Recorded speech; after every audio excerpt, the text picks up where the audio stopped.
Hi, boys and girls, and welcome back to Mindfulness with Miss Petrocelli. We are in week 3, and I'm so happy that you're here with me today. I'm so happy to be here with you. I hope you're enjoying this class and practicing the mindfulness and feeling the benefits of it. I really do. I know if you do give it a chance, you will absolutely feel the benefits and you will like it. All right, so back to, let's just recap, right? It's Monday recap. So getting to know your brain. We know our brain already. We know the different parts of our brain that are important for the mindfulness practice, right? 3 different parts. Remember, the front, the big guy right here is the prefrontal cortex, right? And that's where all that big decision making comes in, right? Where lots of learning happens and critical thinking happens, and we make good or bad choices based right in here, right? We decide whether it's good or bad. That all happens in the prefrontal cortex, right? But what happens? Information cannot go to the prefrontal cortex, right? Information that's coming into our brains, it cannot pass to the prefrontal cortex if the amygdala is in fight, flight, or freeze mode, right? And that means that the amygdala thinks it's in danger. And it thinks that something's going to happen. It's a fire. I'm going to fall off a cliff, or there's a train coming at me and I have to jump out of the way. It doesn't differentiate between whether it's real, true danger like that, or it's just stress. I'm like, oh my God, I have this test today. I don't know what I'm going to do. I don't think I'm going to do well. That kind of anxiety and that kind of stress, the amygdala can't tell the difference. It puts you in fight, flight, or freeze. And you'll notice that your body starts to change, right? Your heart will beat fast. Your palms may be sweaty. Your pits may be sweaty. You just may feel butterflies in your stomach, or just an ill feeling in your stomach, right? You might get a headache. You might just feel just an overall feeling of just bleh, right? That's the amygdala, right? Acting up. So how do we calm that down so that we can be calm and ready for test taking, ready for whatever it is that we're going through? By breathing. Mindfulness. Simple as that. Just mindful breathing, right? Practicing mindfulness really, really, really, really works, because there's research now, many, many years of research to prove that it does. It helps with anxiety. It helps with stress. It helps with focus. It helps with so many different things. Specifically good for kids that are in school, kids that have stress in their lives. We all have stress in our lives, right? We have things going on. Practicing mindfulness helps, doesn't make those things go away, right? We're always going to have stuff in our lives, but the mindfulness helps us cope with it better. So we're not so reactive, we're reflective, right? We always want to be reflective. All right, so that's the prefrontal cortex.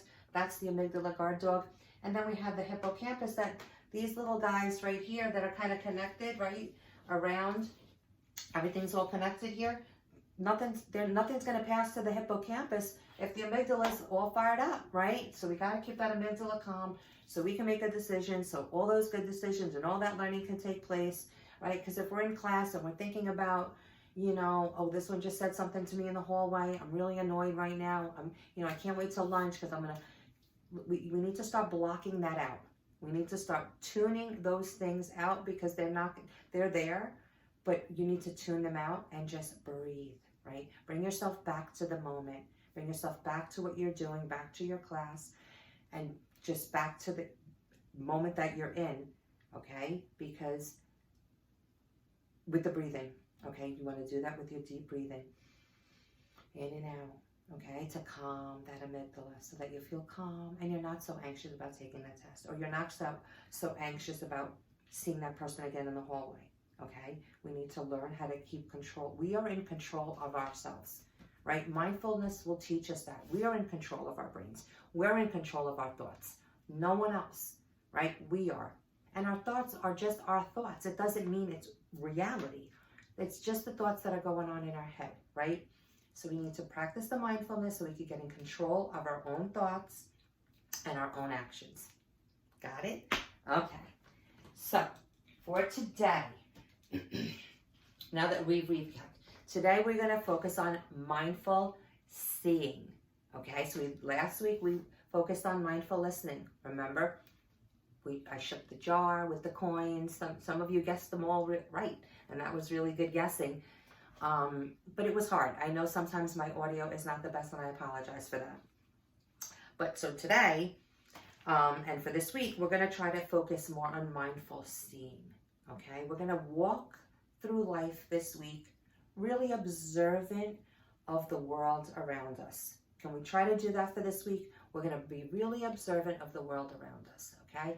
As we are walking or taking a walk outside, let's really look at the things around us. Maybe notice something you've never noticed before as you're walking out of your house. When you're sitting down to have a meal, notice your meal. Notice how it's sitting in your plate. Really look at it. When you're looking at your clothes to go put on, really look at your clothes. Look at the fiber. Look at how it's made. Look at the stitching. Really look at it. I want you to be mindful seers this week, okay? I want you to really, really pay attention because that's going to sharpen your focusing skills, right? So you could just do better in school, right? And just be better, just focusers. I don't even know if that's a word, but we're going to be better at focusing, okay? And just feel better in general. All right. So what I want you to do, let me just explain a little bit of what mindful seeing is, right? It's making us focus focus our attention on one object and utilizing only one sense, right? Sense of smell, taste, touch, right? Seeing. We're only focusing on the sense of seeing, right? So we're going to take our object. I want you guys to choose an object, and that's going to be your specimen, okay?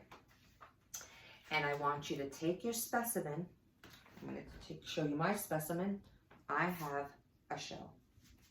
Now, I've had this shell for a very, very long time. My daughter actually gave this shell to me when she was a little girl, and she's 27 years old now. So this has been on in a glass dish in my bedroom with other shells that my kids have given me through the years.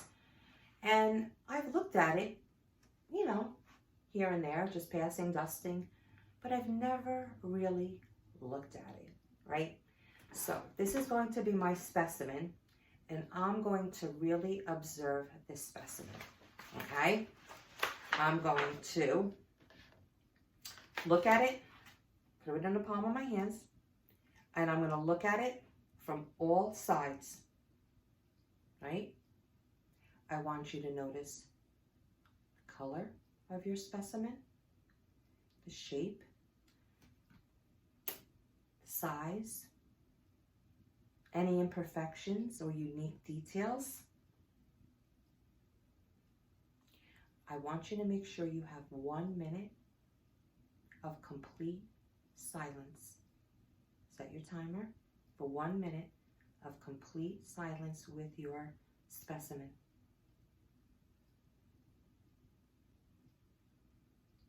And when you're done examining your specimen for 1 minute, I want you to list 5 things you've noticed about it.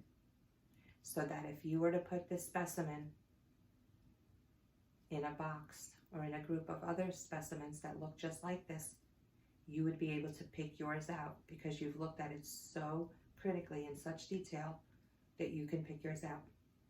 That's how I want you to do this activity, okay? How do you think you could benefit from mindful seeing in daily life, boys and girls? What do you think it's something that would help you? Maybe when you're making something, right? Putting something together, like a model of something. Maybe putting a puzzle together, right? You have to really look critically at that, right? If some of you sew or paint, right? You have to look critically to where you're putting the paintbrush and how you're putting the strokes in. So mindful seeing is super important in so many different ways that we don't even really think about. So that's what I want you to do for this week. I want you to be mindful seers, right? I want you to go through the world, I want you to be mindful seers. I want you to go through this week really observing the environment around you. Okay? And do the activity, put those answers in. I'm curious to see what you observed and what unique characteristics you found about your specimen. I hope you enjoy this class, guys. I enjoy teaching it with you. Till next time, bye-bye.